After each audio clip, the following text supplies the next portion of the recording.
Ladies and gentlemen, welcome back to the No Laying Up podcast. Soly here. Got a fun winter episode for you here. Dr. Sasho MacKenzie was a great guest. The Science of Putting podcast that we did last fall was a massive hit. One of our top downloads actually of Q4. So here's what I did. I pinged him and I said, all right, we'd love to, kind of ask you some winter training questions, some frequently asked questions. I polled a bunch of people on the Refuge, some of our Nest members.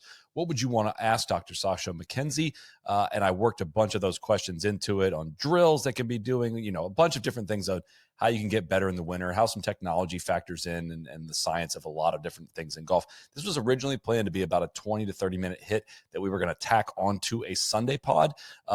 About halfway through recording this with him, I said, this is a full episode. We're going to keep going. And I'm sorry to take up more of your time than I originally asked for, but there's just too much good stuff going on here. We ended up getting into a lot of different things that I was not expecting we would get into, but there's just a really, really, really interesting guy, a great source of knowledge.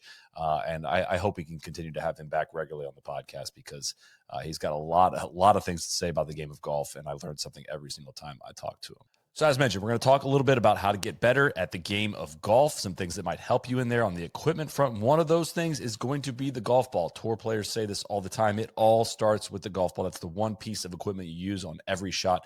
Titleist gives golfers several ways to find the right ball model, including their launch monitor-based golf ball fitting app. It's a very efficient and accurate way to determine your golf ball model in just a few swings. You can do it indoor or outdoor with a certified fitter.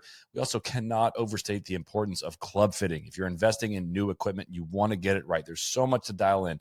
Head models, hosel settings, weight positions, lie angles, shaft weight, flex, length, wedge grinds, club gapping, descent angles. It's just very unrealistic to try to go on that alone and get results. Again, some of the things I've learned in fitting, I take with me and I would never try to reapply. I always want to get refit into clubs when we are getting, new equipment because, you can learn a little bit about it, but I have no idea how to apply this. I have no idea how to get my descent angle proper between my 5-iron and 6-iron and figuring out where I should be transitioning in a combo set, all that stuff. Leave it up to a fitter. Go get fit. Check out the fitting locator at Titleist.com to find one near you. Without any further delay, here is our discussion with Sasho MacKenzie. All right, bunch of great questions to get to. First one, I'm going to ask you. I'm very curious where your mind goes on this. What is the biggest myth you hear from either good players, not good players, that the data simply doesn't support? I think we've made our way past drive for show, putt for dough in some capacities, but what do you still hear out there that you just, as soon as you hear it, say, oh, that's wrong? Something that, I think seems super intuitive, but the data doesn't support. Maybe even I kind of initially thought there's probably something here is something called rate of closure. A lot of people would call it face stability. So if someone says, a better player has a really stable face, and they'll show, a video of the club head going through impact and like, look, this face is really stable. So I would define face stability using the concept of rate of closure. That's how fast the face angle is changing through impact. Say a foot before the ball and the foot after the ball. In general, the concept is, hey, let's keep it as square for as long as possible. I think Mo Norman was a golfer who said that. I was like 3 feet behind, and but I've collected a lot of data in my lab. Let's do a correlation between how fast that face is closing and dispersion or handicap. Ping is always doing club testing, and they know how good the players are. They also track what the ball's doing, and they can compare it to rate of closure. They've got, I don't know, maybe close to 100 tour players in their database, and the correlation is extremely low to non-existent. So you might have a really low rate of closure player like a Victor Hovland. Compare him to someone like a Matt Fitzpatrick, two players that I work closely with. Matt tends to have a higher rate of closure. They both can have extreme control over the face in terms of what they want it to do. To me, that would be the number one thing that people believe, and that goes with putting as well. So, I think Tiger famously had a lot of face closing through impact. Very good putter. I've had people in my lab who have zero. They could be a good putter or a terrible putter. So that's kind of a non-intuitive one. Happy to expand on that, or Well, just a branch off that. I remember reading or hearing somewhere about Tiger specifically. Like he hit it was described as he hit little pulls with his putts, even in his prime when he was putting really well. And this is maybe a little bit backwards too, but like I feel like sometimes I putt my best when I have something imperfect like that going on, but it's Sure. predictable, right? Like, Yes. do 100%. the best putters have a what we would maybe consider a flaw in the fact that it's not perfectly neutral, but they use that to their advantage? Like, is it easier to kind of make an error in one direction in a consistent form? I wouldn't say it's easier, but I think you calibrate to that error. So if let's say you've got a bias in your aim, I think Brad Faxon's a good example of this, of kind of a famous example where, you say, "Hey, where do you think your putter's aiming?" Well, let's say it's a straight putt. Oh, I aimed right at the hole. If you think that, and when you hit the ball, the face squares up and it closes 2 degrees relative to where you were at setup, but you do it every time, who cares? Especially if you believe at address that you're, pointed at the hole. So in that case, you're like, oh, he's pulling putts. Um, there are very few elite putters that are, zero aim bias. But they have they consistently, in the case you said, consistently pull the putt. The problem with that is that if you do drift, then it's tougher to get back to odd numbers. Like, so with my own kids, I think it's something you calibrate to. There's not something inherent in your body that you're like, oh no, I need to set up this way. So my preference for young kids, I wouldn't change anybody if they're already a good putter, but while you're learning it, sure helps if everything's zeroed out, you know? So if your toe line is square to where you want to go, if the face is square to where you want to go, and then if you drift away from that, well, we just know we're trying to get you back to zero. If we're trying to get you back to a place where your feet are 4 degrees open and your face is 2 degrees closed, it's set up, and that's the place you putt best from, that makes setting up a little station really challenging. What does forward press do in putting? I- is that a good thing? That Typically a good thing? that is a phenomenal question, and there's a lot of intricacies to it. There's a little bit of, hey, it's nice to have continuous motion before you start something, a little hitch, but but that doesn't explain all of it, because you would see some people reverse press, or you would see some people lift their hands, but the forward press is by far the most common move. It's also interesting if you notice what lab golfers tend to do with their grip. Lab putters tend to have the press grip, that slanted grip. Familiar with that, Solly? Hmm. It's effectively doing what a forward press does, because they keep the center mass of the putter pretty much in line with the shaft, zero torque. They bend their grip so that now that puts the center of mass behind where the forces are actually being applied to the grip. You tend to be the best theory hypothesis I can give is you tend to be more repeatable if you are pulling something. Like I may have said this before, if you're pushing a bellhop cart down the hallway and I'm pulling it, I'm winning if I pull it. So if during the forward stroke in a putt, if the center mass is trailing and things start to go wonky, then there's some self-correction there. Things are going to try to line up with the direction I'm pulling. If I'm pushing it, so if I did a reverse press and now I'm pushing that center of mass in the stroke, now as the center of mass gets misaligned, it's going to get more misaligned, right? It's amplifying the error. So it feels much better to be pulling something than pushing it. So you do that little forward press, and now you're kind of setting yourself up throughout the stroke to be pulling that center of mass. Great question. I think I need to implement a little bit more forward press on the shorties right now. We got a bunch of great questions from Nest members. I'm going to start this one with T Gates. He said, as a big putter nerd, I'm really interested in what you could reveal about that study that as I've experimented with some putters with a lot of offset. Does a putter with offset or onset have more effect on aim bias or the actual stroke path and release? Definitely aim bias, but that aim bias persists all the way to impact. So if you have a putter that's offset, that's going to change your alignment, but you deliver that alignment so that face angle persists, and it even can wash out some very important putter features that would influence the stroke. So you might have a toe hang putter that's tending to leave the face open, but you might be able to wash that out with changing the offset of the putter.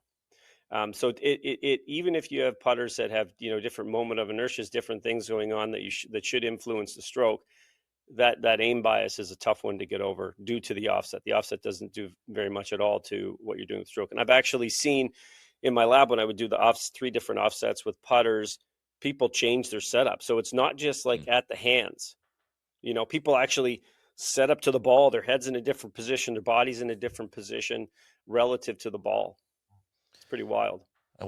I've always struggled with toe hang putters, and I couldn't tell you why until again, I can't really read your papers. I don't speak that language, but I got conclusion wise, I read it in terms of like, you're more likely to leave the face open on a toe hang putter. Maybe that's obvious to a lot of people, but I'm not that technologically savvy. I'm like, oh my gosh, I miss 3-footers right all the time when I had a toe hang putter. It is not obvious. And before I did that study, the vast majority of putter companies were selling the idea that a toe hang putter would actually result in a pull. And one of the interesting things is, since we brought it up earlier, I wouldn't have mentioned it if not, the rate of closure is higher with a toe hang putter. So that center mass of the putters off the shaft out towards the toe, when you start the forward stroke, it actually results in a lag. So the face kind of swings open more in transition. And then as you get near the ball, it's like racing to catch up. So the rate of closure is higher with a toe hang putter. So it's closing faster, but never quite gets there. It's more margin. That seems like less margin for error there, because I could miss them both ways too with the toe. If you're trying to, I'm fearing missing it right, like, you shut that face a little easier. Right. For me, what it comes down to, it's very individualistic. Some people really like that feel. They need that kinesthetic sense of where the face is that the toe hang putter provides. If you have a face balance, zero torque, you can't get a sense of where the putter is. Yeah. Where is the face pointing right now? Now, there's lots of golfers who I don't want to know. I would like to set up. I don't want to feel anything. I want to just add some speed to this putter and know that the face angle is going to be where the face angle is. I don't want the feel of that. Jobu415 said, has putter technology evolved to the point where it statistically makes no sense to use a traditional blade over a mallet? Absolutely not. In fact, if you just used a putting robot, you would say blades are better, especially like an answer style blade where you've got perimeter weighting. But believe it or not, you can get moments of inertia. So that's like resistance to twisting, similar levels between a blade and a mallet. And if you do match them, the blade is going to do a much better job keeping the ball starting on line if you do hit it off center. Done this in my lab. There's Carlson published a paper in 2006 clearly showing, this is the one that I often cite in terms of, where you hit in the face, it doesn't really matter that much. The perimeter weighted blade performed much better than the mallet in directional error. So no, definitely not. And especially when you consider individual characteristics, the blade will perform better. In fact, I've had lots of conversations with a club designer, golf science researcher, Eric Henriksen, about, so what is it with the mallets? What, if there's no real benefit from the impact physics, why be drawn to it? And for some people, mallets help the delivery of the club head. That's the conclusion we come to. So most people think, oh, this giant head, great, I could hit it off the toe or the heel, things are going to be better. No, that's not the case. Some people set up better with a mallet. Some people, it matches their stroke better. But definitely blades aren't going anywhere. He also asked, are custom putter shafts pure marketing upsell, or do you see a tangible difference in the stats with custom putter shafts? Yeah, I don't like to do anything to harm the industry, but I've seen nothing. I'm probably the only person in the world that's measured the influence of like things like putter shaft stiffness on face deflection. So in my lab, I measured, if you get a really stiff putter shaft versus a flexible putter shaft, what's happening to the dynamics, I mean, you'd have to squint really hard to even come up with a theory for me why that would matter. I've never seen anything. Does it, because like I've used putter shafts that, have claimed to use some kind of technology in it, and maybe that played a good mental trick on my mind, but my stroke felt, can the shaft really affect your actual stroke? And I know you've kind of part of the heads up putting discussion we had was that the stroke isn't nearly as important as the face angle at impact, of course. But But I think it can affect your I think people feel. can confuse the two things too. Stroke and face awareness at impact can kind of be the same thing in some people's minds. You're not talking about the 100%. direction of the stroke, but you're just, how do we get the club face? Can technology help me get the club face to where I want it at impact? Is kind of my wordy, mouthy question there. Yeah, there's definitely nothing, in my opinion, that you can systematically do to help everybody with a putter shaft. So if you go, let's go super duper stiff. I compare everything under the sun, super stiff compared to flexible. There's nothing there. If Now, it might feel better to you, right? And but that might have to do maybe more with impact vibrations, right? And then you project that over the rest of the stroke. But you hit it, you're like, wow, that sounds great. It feels great.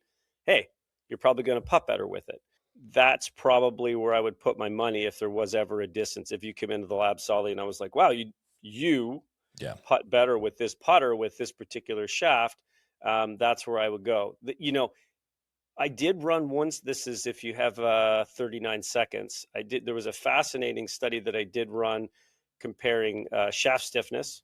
And we had built two identical putters, one at a super stiff shaft, one at a flexible shaft, and different lie angles. So they were customized to the individual when they came in, right, in terms of length and everything. But hey, I found that this one particular stiff shaft was making more putts. And the it and so okay, why? We measure everything. Were people delivering it with better putter head speed? Were people delivering it with less face angle variation? More like why are more putts, statistically more putts going in?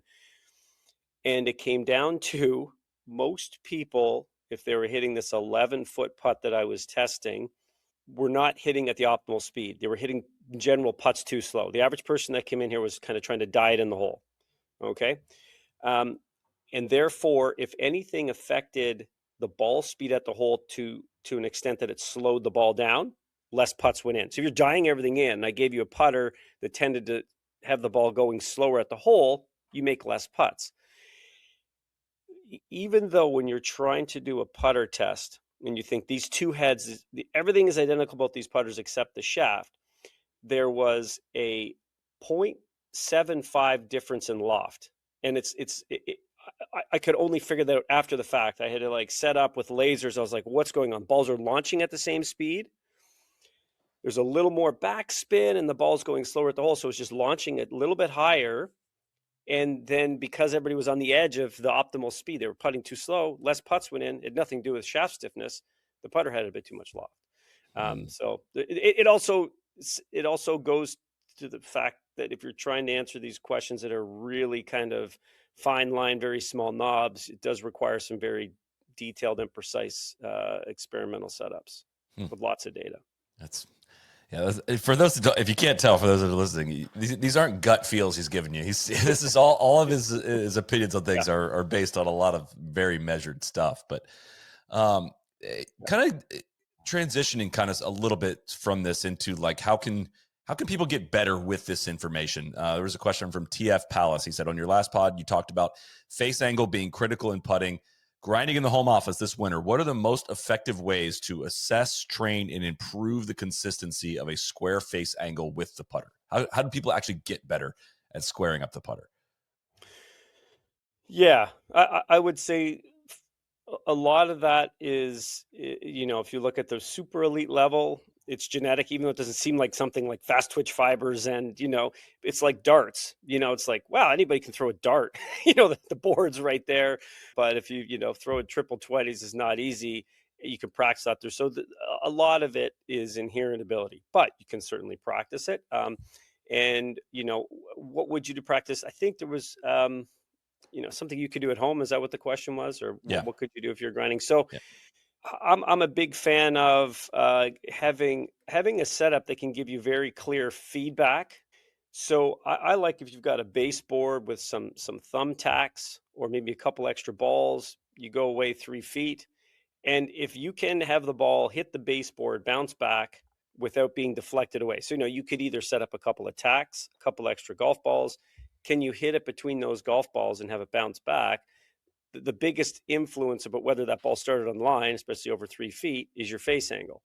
So then you get some instant feedback. You don't need to think about where would it have ended up if you got it between those balls, and then that also allows you to not worry so much about speed, because I think with face angle, a lot of people get in their own way. They're offending the putter, during the stroke. You see things, hand manipulation, some twitches. The stroke doesn't look very smooth. So if you can learn to have a nice smooth stroke and launch a ball off a baseboard between a couple of objects, that's probably pretty good. I mean, you can use a gate as well if you want. As we've advised before, you would not play a round of golf with clubs that don't fit you. So why would you be sleeping on a pillow that does not fit you? You can take Lagoon's 2-minute quiz to discover the pillow that's perfect for your sleep position and body type. When your pillow is right, you fall asleep faster, you stay asleep longer, you wake up pain-free. Every Lagoon pillow can be customized. You can add or remove fill to get your perfect height and support. Stop fighting with your pillow or waking up with neck, shoulder, and back pain. Lagoon helps you start every morning on the right side of the bed. I was matched with the Otter. Shout out to Team Otter. I know there's a lot of you out here. I love it. It's cool to the touch. It's got such a distinct, solid feel to it. Immediately, you just feel like you're resting your head on something of great quality. My sleep has gotten way better. I actually have a direct quote from Slack from TC before they even came on board as a sponsor. He said, I'm 4 days in on using it. It's been an absolute game changer to where I want all my pillows to be Lagoon pillows, truly sleeping better.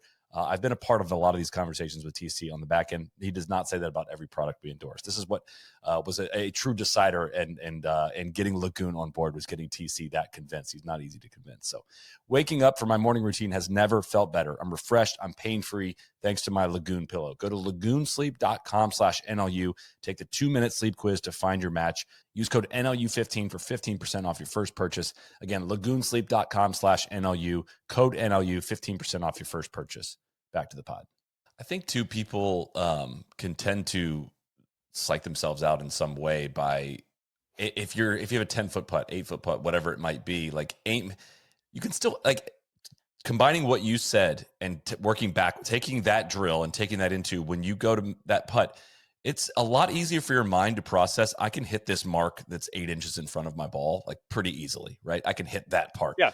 Getting into that little hole can be kind of hard. You can start thinking about all the things that can go wrong. But hey, my path to getting in the hole is if I hit that thing, I can do that. And then you kind of leave the rest up to, did I get the speed right? Did I get the read right perfectly? We'll find out. But just let me control hitting this spot, which again isn't easy for everyone. But if you're drilling that over the course of a winter and you take that thought out to a golf course, I think you can hit more putts online. They're not going to all go in, but you can hit more putts online.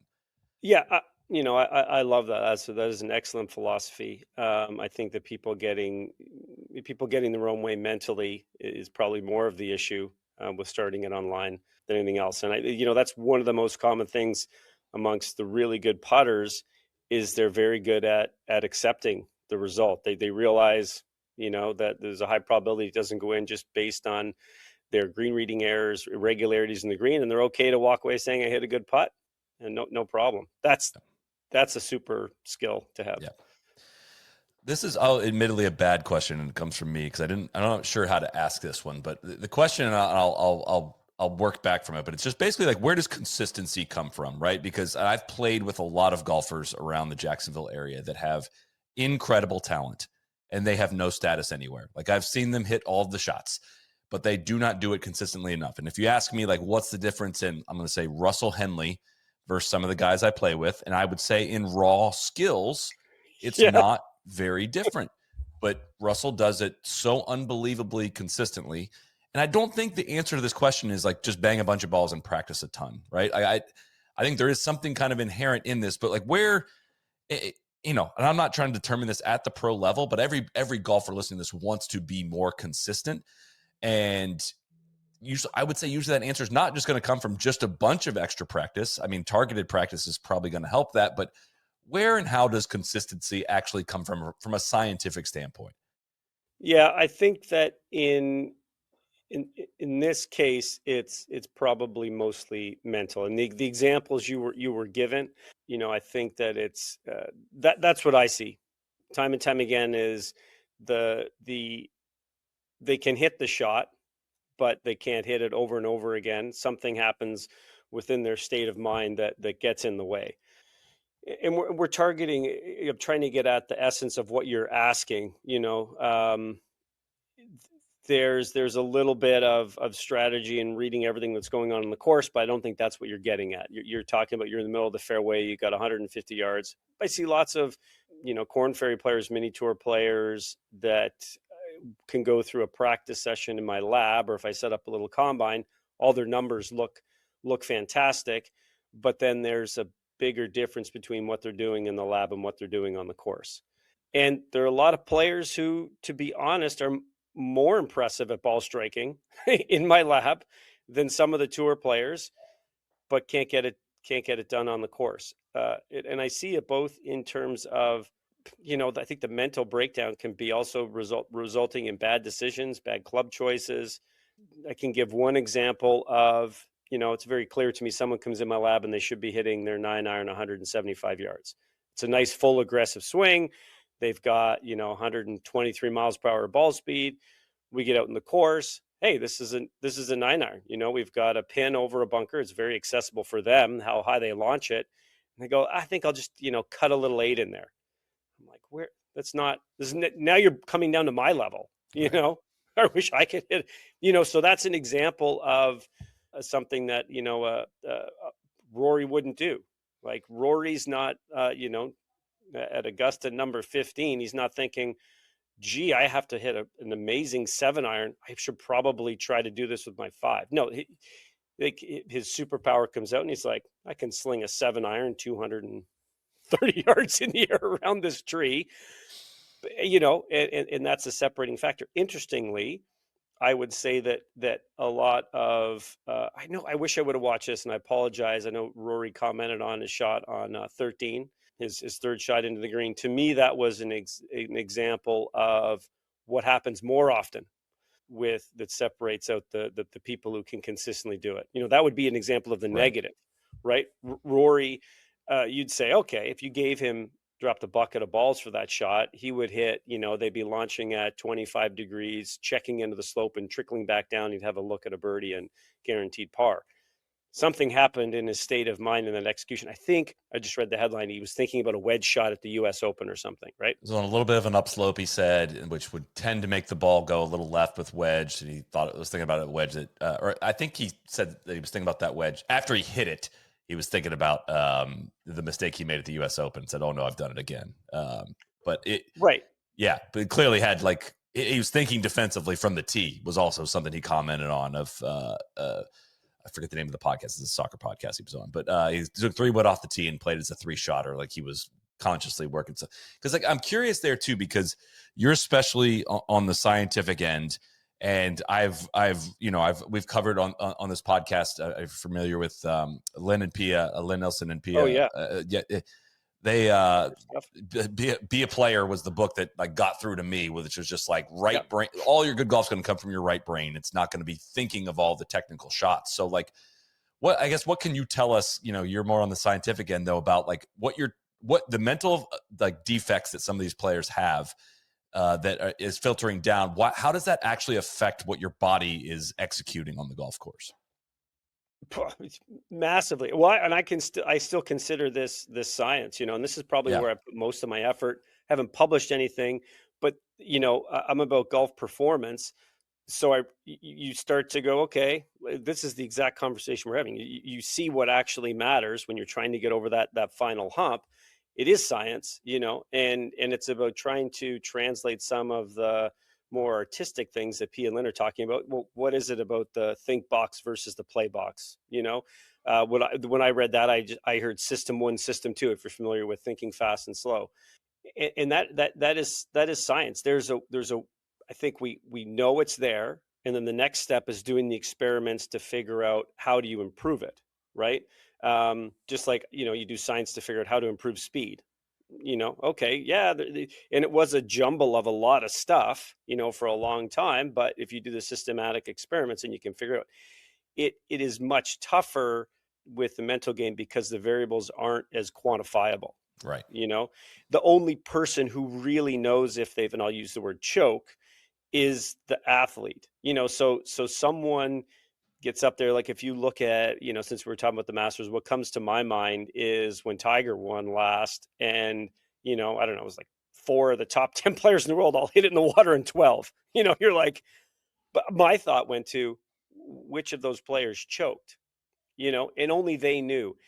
Did they feel something happen in their swing where they, self-sabotage, or were they like flushed it and the wind just got them, Right. you know?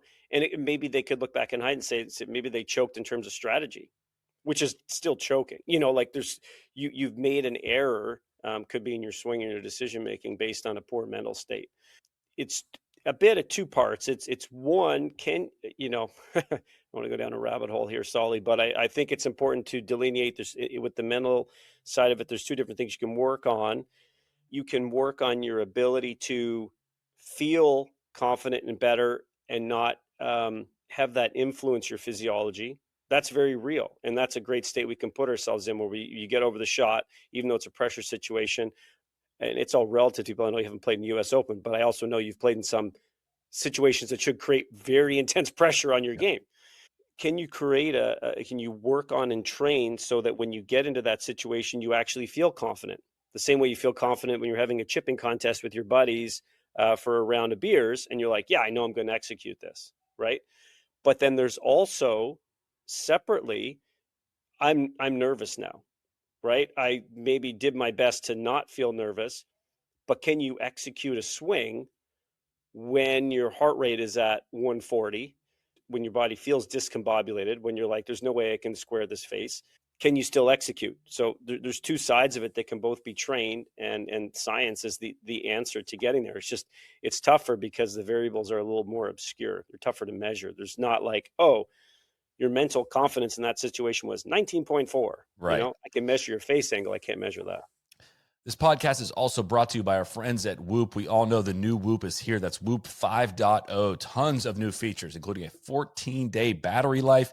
Wear it daily. It improves your health. It's as simple as that. Daily Whoop wear is linked to 91 more minutes of weekly activity, 2.3 more hours of sleep per week, and over 10% higher HRV. Members see faster gains, stronger habits, and better outcomes across their goals. It's fun to compete with your friends on this stuff as well. DJ's always sending me his green recoveries. It's got me motivated to get in bed, go to sleep. You don't need to watch TV. Don't scroll your phone. All these things have clearly inhibited my sleep ability, and it just makes you make smarter decisions. With 24/7 monitoring across sleep, strain, stress, and heart health, Whoop gives you a complete view of your health so you can make smarter decisions every day. Quantify how your body is feeling with sleep, recovery, and strain.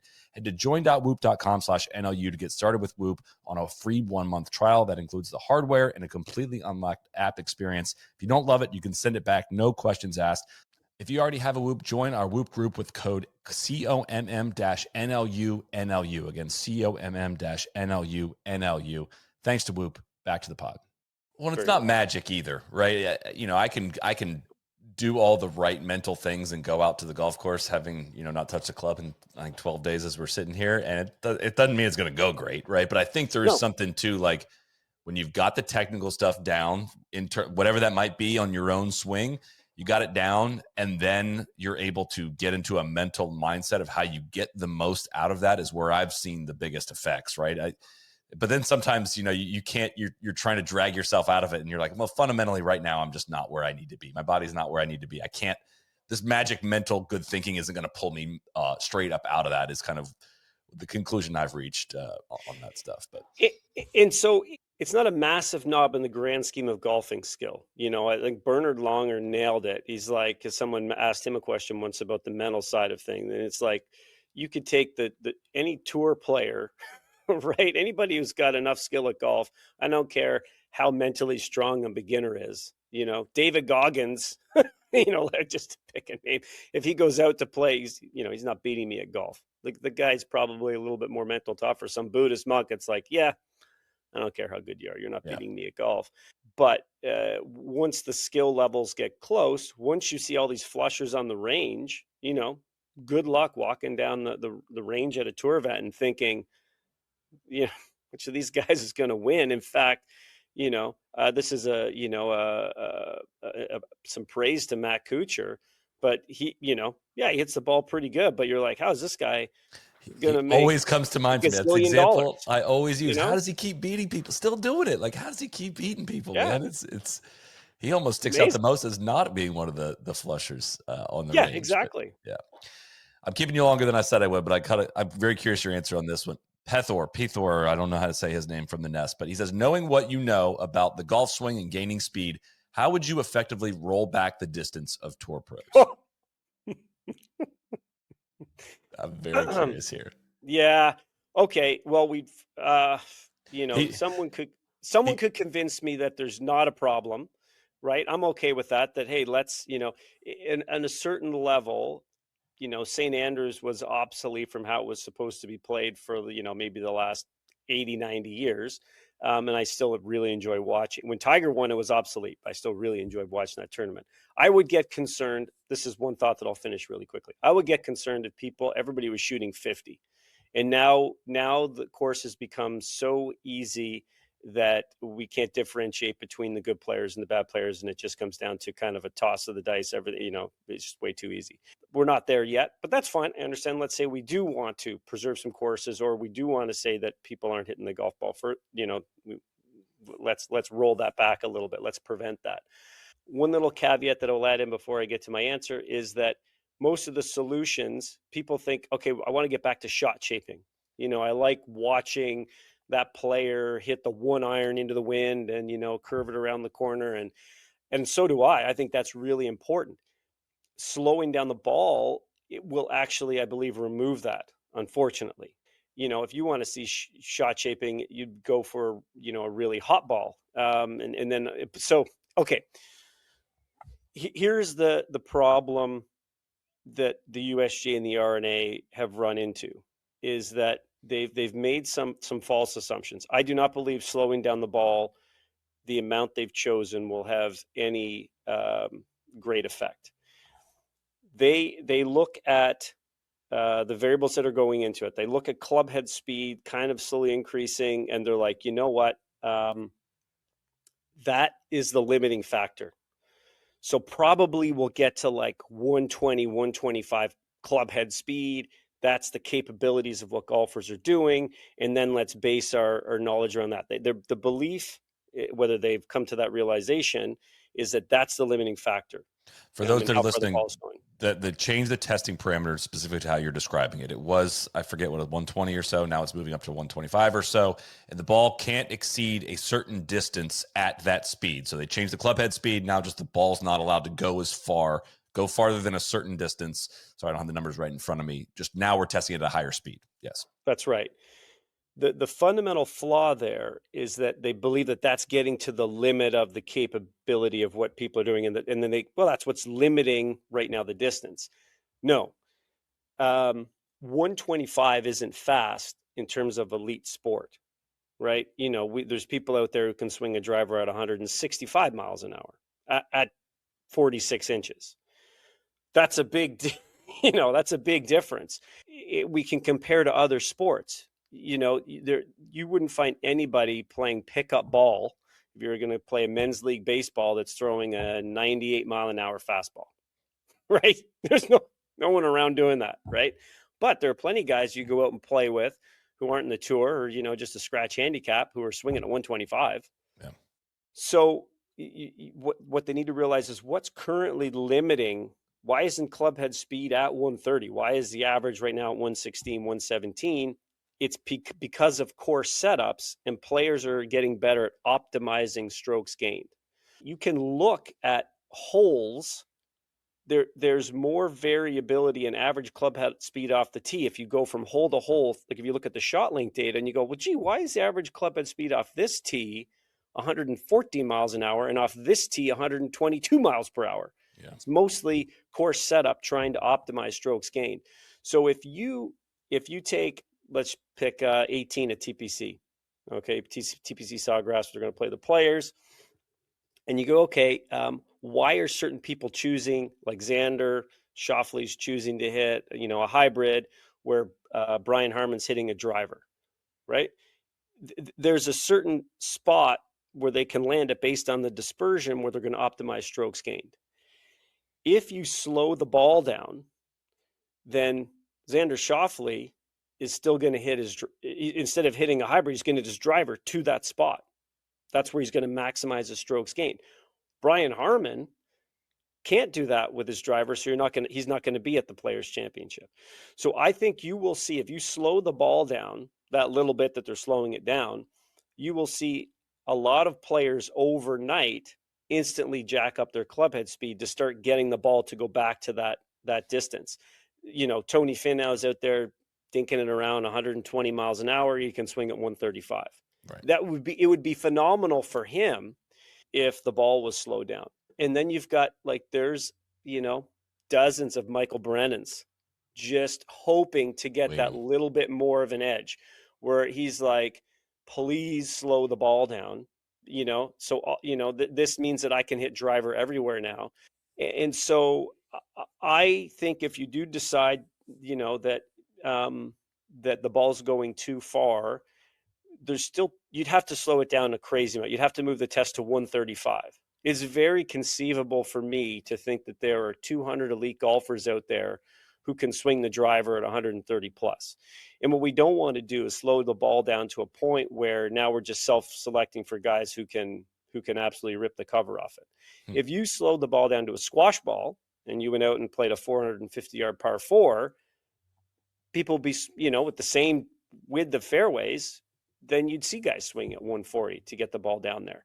So I would like more exploration into course setups in ways that don't impact the way the hole is supposed to be played.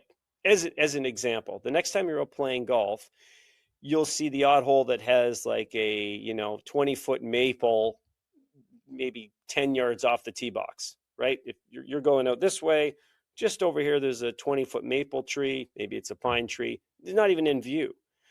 But if you're the player who's like, number 6 at Bay Hill that Bryson drove the green, par 5, but you cut the corner. Had 80 yards in. So. Right. If you're like, I don't like that. Okay. Well, if you put that 20-foot maple, it's not even in the view of the camera. The players aren't seeing it. But if Bryson goes, I'm going this way, and there's a maple tree there, well, now he's not going to be able to do it. And I think then if he does want to do it, put it in such a position that he has to shape it around it. Like I'm all for that, keep some risk there. Yeah. Keep some risk in it. I think I would love to have seen the US Open do like a really ingenious mowing of the rough. They're out there with 900. I played Oakmont a week after the US Open. And if you're hitting it, if you got 250 yards in on a par 4, you don't need to be in knee-high rough. Let's make it a little more thinking. Let's have it so if you decide to hit a 4-iron off the tee, right, and you spray it, let's make the rough like Augusta. If you got 250 in on a par 4, yeah, let's give you some light rough to hit out of, right? And then, as you get further down the fairway, let's have the rough increase in height. Maybe it pinches in at certain locations. You can do things. I think, British Open courses do a great job of putting really Pinot bunkers in spots, and not random, not like, oh, the ball's going to roll into it. But if you put the bunkers in spots where, okay, if you want to hit it 350 yards, you better be very accurate in order to take advantage of this. And I'm all fine if someone can hit the ball dead straight, have complete control of their ball, and you can hit it 350, good for you. Go out there and shoot 54. That would be amazing to me. But I think I would go about it through course design, or I just wish they would have done an actual test. Yeah. My biggest problem with the USGA and the R&A is that they don't really have any skin in the game, but they impose these rules. To me, it's completely wild. And if you push, I hope they still stay part of the game. I think what we've got in golf is really unique. But if you push too hard, then I think we could end up in a situation where there's 10 different sets of rules and they become irrelevant. Other than a couple of amateur events and the Open Championships, what else? I could see who knows what's going to happen with Liv, but Liv could just make up their own rules. Yeah. If the PGA Tour thinks that the rules are going to give them a product that's not as entertaining, the PGA Tour will say, no, we're going to go with our own set of rules. NCAA, I'm amazed they haven't already gone with their own set of rules. And then all of a sudden, what is the USGA and I the know. RNA? Nobody You voted. know, No, they're not. Yeah. right? Can you imagine if there was some organization for it? I usually pick some random things like bicycles, right? So I make bicycles, and I've got a bicycle event, and there's all this industry, and we're all trying to make money. And then there's this third party. Hey, we make the rules for designing bicycles, and we're going to say that tires can't be this big. Oh, okay. I had this really awesome selling bicycle. I had this league that was using this bicycle, and everybody was having so much fun. Is it safer? No, it's going to do with safety. We just don't like it, or we don't think bikes should go this fast. Oh, but no impact on you. You have to use this ball. Oh, do you make the ball? You have the ability to provide us this ball that you're saying, no, you guys go figure out how to make it. Somebody will make it for you, but we're saying you can't use all these other balls. But you hear the rules. Like, it is a wild situation in a capitalistic society to think that It can even is. happen. It is. Oh gosh, it's a very interesting answer because I don't, depending on how much time you have. Like, I disagree so strongly with a lot of what you said there. Okay. But I would just say but I don't want to get lost in the course setup thing. But I would say that to now, like, we've had 25 years now of doing what you were asking for, and it hasn't been effectively done. Like, there's nothing stopping the proper course setup. Like, that's not regulation, right? And that's really hard to apply at a lot of different levels. And, we're focusing mostly on the pro game here, but it's possible to apply. You can't just plant a tree for an NCAA tournament. All this, that's complicated there. But at no point in what you answered there did you mention the club head or what now seems to be the viewed as the God-given right to hit the ball far no matter what. And that, to me, is the crux of the problem. Like, how far it actually goes when you crush one is a problem, but not the biggest part of the problem. My biggest part is, remember watching this shot in particular stuck out. Xander Schauffele at the Waste Management Phoenix Open, 14th hole or something like that, hit a tee ball that he probably towed, one hand finish. It started right, it drew it in the middle of the fairway, went 342 yards. That right there is the problem. Right now, Bryson's tee shot, I'm fine with no tree there. Try this shot, but my goodness, brother, you better hit the center of the club face, and you better hit it well. And if you hit it poorly, if you have a smaller club face, like everything you just described, and again, I don't necessarily think we have to go back to Persimmon Woods, but everything you just described would be pretty irrelevant with a Persimmon driver because it would be a different test of your driving skill. Today, can players optimize the current golf ball with a Persimmon driver and a shaft and all kinds of things to hit it better than guys did in the 80s? Sure, I definitely can. But to me, there doesn't seem to be, for somebody that teaches speed, like, part of the reason I went down the speed path, part of the reason we are speaking now, our relationship started, is because I was like, these club heads are designed to swing fast, and it's not that risky to swing it fast. And I am buying into the strokes gained of get me farther down there. And if I miss a couple more fairways, this is going to add up to better scores for me. I'm shrinking the scale of the game. Whereas your program might be, the benefits of it might be, maybe that's why you don't want it. The benefits of your program might be smaller if the act of hitting the golf ball square and hitting it far and straight is different, right? It's kind of that's the crux of where I stand on the issue. Right. Yeah. Then I would have, like, that's fine. If that's at least you have some more defined objectives, I think, than the RNA and the USGA do. Then I would make sure I'd run a study to make sure that what we're trying to accomplish is going to be accomplished, because I don't think slowing the ball down by that amount I agree. is going to have the impact. And there's a lot of disruption.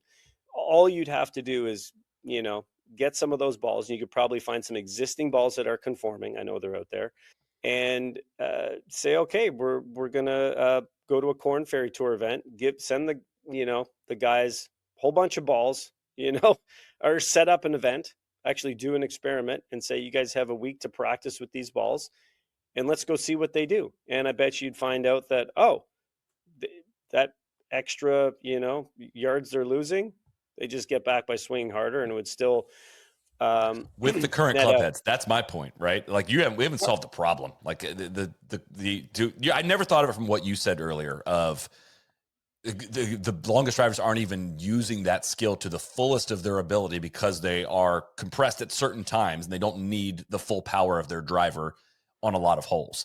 Whereas you change the scale of Exactly. where the ball Yeah. goes, then they can take advantage of the full power of that driver more often. Is something I hadn't fully thought of.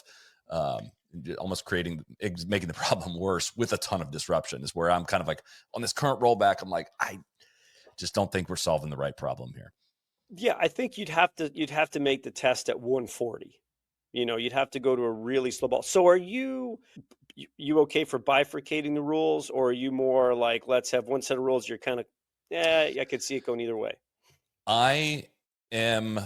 So this is a tricky answer that I'm fine with changing it for everyone, but I also understand the public perception against that. Like I'm not willing to fight that. I think it could change for everyone and not create as much of a problem as people think it probably would. I'm not willing, like Yeah. 85% of people would probably disagree with that. And I'm not willing to fight people on that. And it's hard to change people's minds on that. So the more simple answer for me to make everybody happy would be bifurcation, which is not like, which creates its whole other set of problems. Where does bifurcation start? That's where I end up back at. Let's just change it for everyone. Right now, it's what I described earlier about the driver going far and no matter where you hit it, that is way more of a professional golf problem than 10 handicapper problem, right? Like Yeah. I don't feel nearly as strongly about that as I do at the 10 handicap level. So I think that the damage that has been done over 25ish years of longer, like so what's going to happen when the ball goes farther, people are going to play farther back tees, right? And I think that's just, I don't have the data to support that, but I would guess people play longer golf courses now than they did 30 years ago. They play from longer tees. They, So they yeah. Well, I think the data would say on the tour, on the tour, yes, maybe. but I think even, people's brains are like, if I went out and played a persimmon wood, I would want to move up a set of tees, like from what I Yeah, currently play it fair. at. You know what I mean? I think people slowly have moved like, all right, I can hit it 250. I don't need to play a 5,500 yard course. I want to play the white tees. And getting people back into the mindset of like, we can shrink this golf course and the scale at which we play is where I'm like, dude, that's a really hard fight. That's just not the way the human brain really works. I think the game would be better off for it, but I don't think that it's going to be easy to put the toothpaste back in the tube on that particular issue. Yeah, yeah. I've got.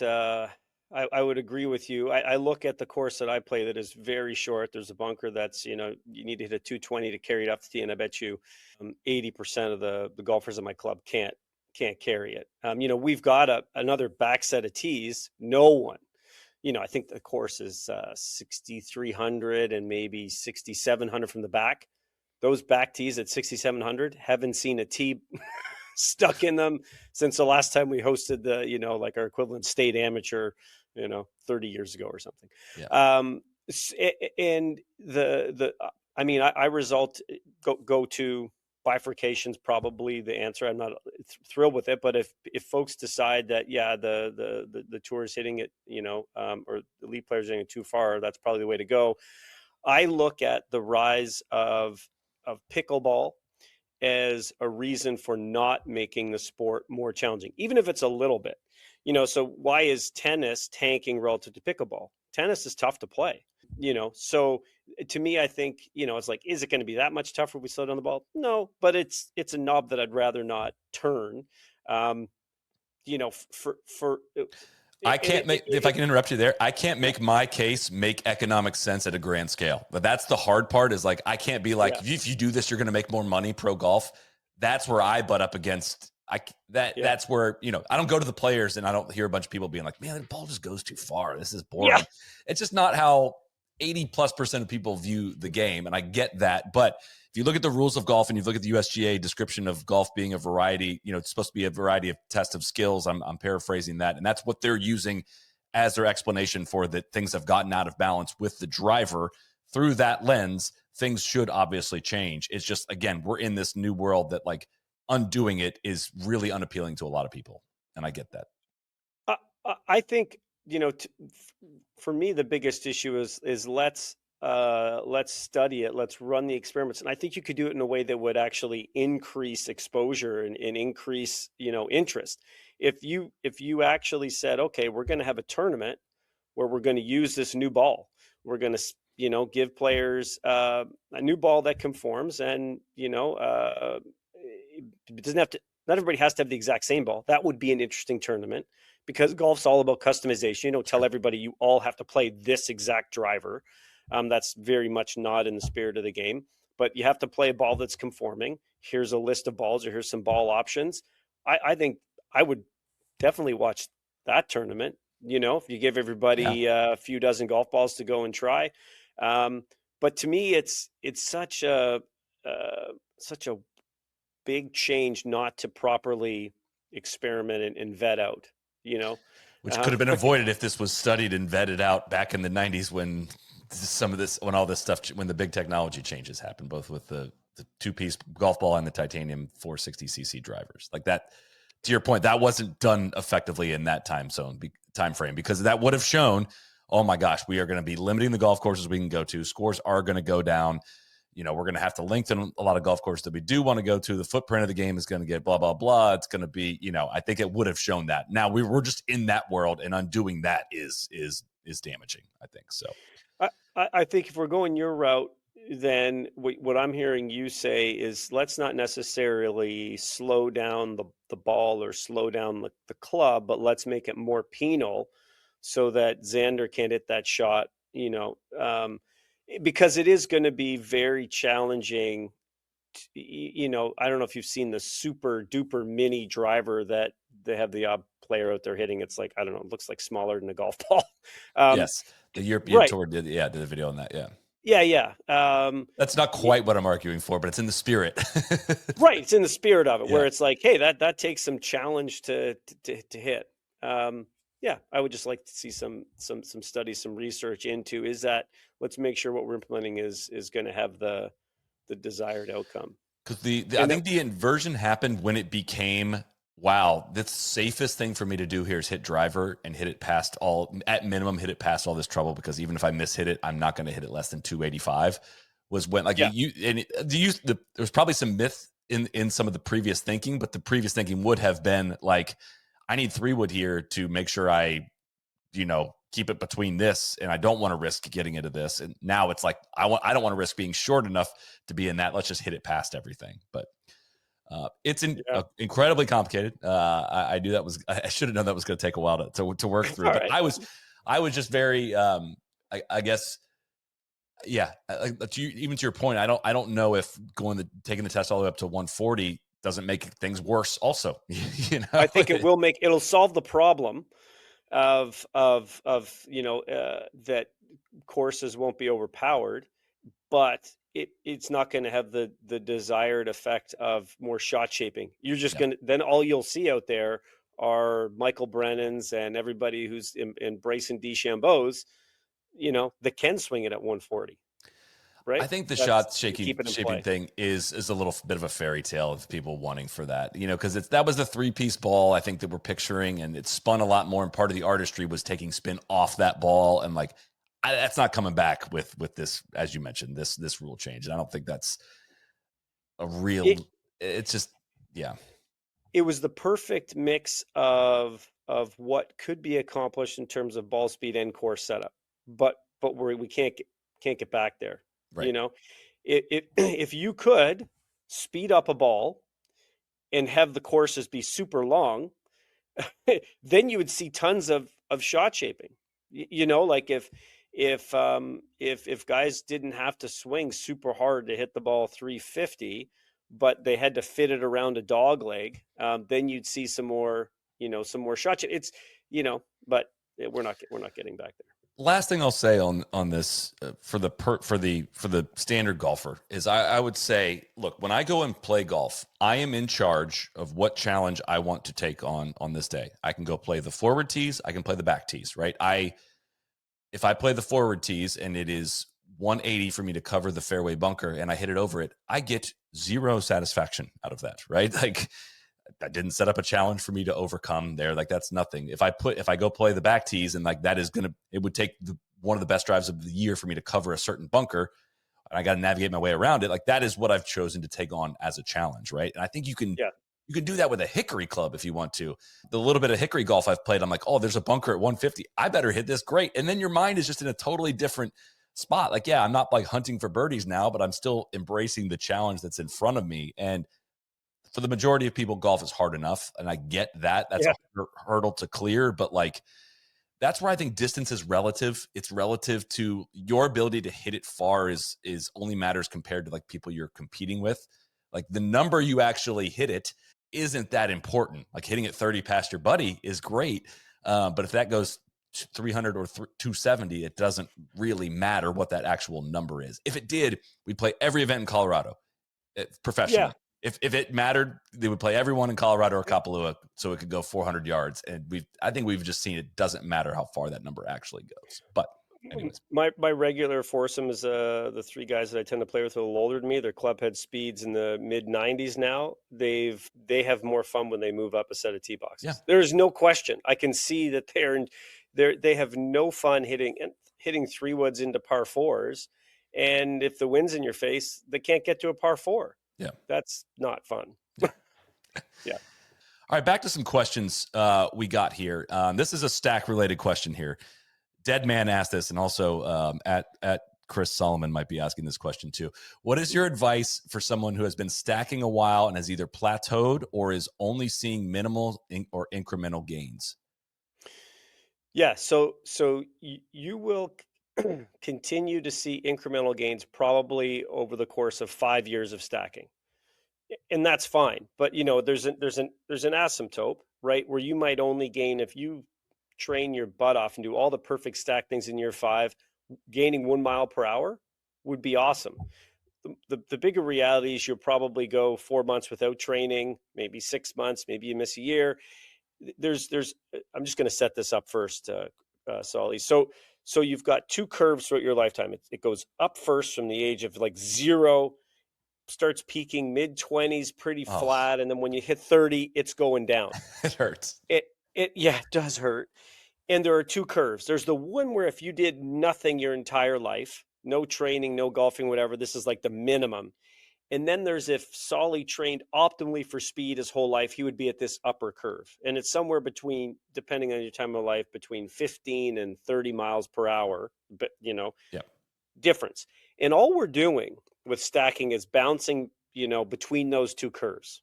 Okay.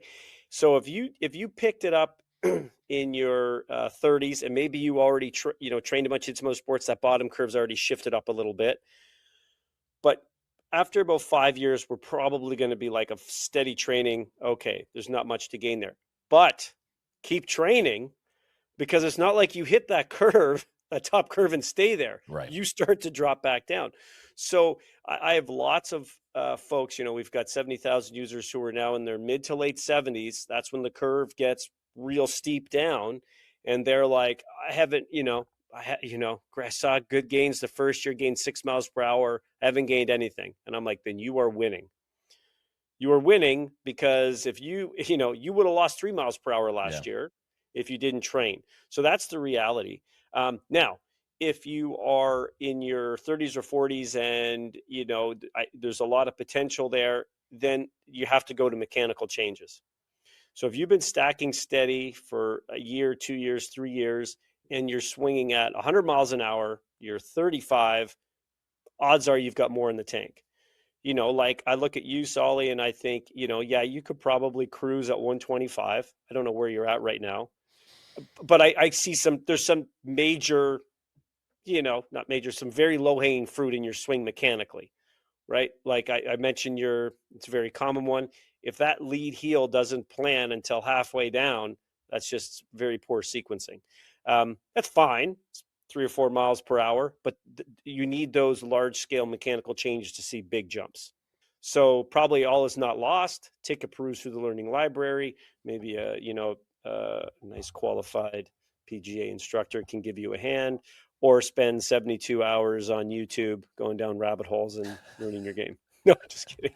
But no, we got lots of resources that can help, and I don't mind. You can email in info@thestacksystem if you're a stacker, and I tend to help out 99% of the people that email in somewhere or another.